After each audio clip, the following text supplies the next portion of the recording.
a fifth-generation family farm, and in the last about 10 years, Durum wheat has become our primary grain crop. Our mill has been here since 1993, and we solely base all of our wheat inputs from the San Joaquin Valley here in California. I think buyers look for advantage, and one of the advantages they get out of California is it is a highly controlled, safe product. Knowing that you're sourcing from California growers who really have a commitment to quality, to environmental stewardship, to their local communities, it really produces a great product. Premium California durum stands out because one, we control all the inputs. In the northern tier, weather is always an issue. we irrigate our wheat, which gives us a total control over the whole growing season of the wheat. We have the ability to not only control the moisture, but also the fertility. As a result, we're able to maintain an optimum environment for that crop throughout the growing season.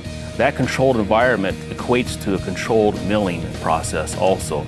We don't see fluctuations in our mill as you would see in the Dakotas or in the Midwest, because their crop is not irrigated, subject to the volatility of unpredictable weather. The product is used or milled locally, and so the quality control from the time it's harvested out of the field and transported to the place of processing is very rapid. In my case, it's less than an hour away.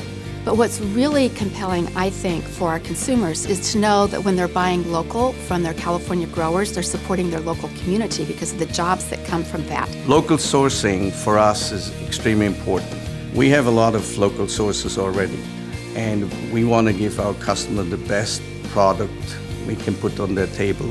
We like to have our food right outside of our kitchen. I know that local is something that's been very important to chefs for the last few years. They really want to connect to their local community. They want to be able to source from farmers that they know. They want to be able to write that up for their menus so their consumers feel a connection to the food.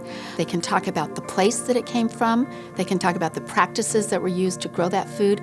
And they can talk about the farmer, the people who helped get that food to the consumer. So we're really coming full circle, and chefs and restaurants serve a very important connection point in that. So I say to restaurant owners, if you're going to buy product, you ought to source it out of California. It's nutritious, it's safe, and it helps create jobs. And when people are working and they have jobs, they have money to spend, and they'll come back to your restaurant.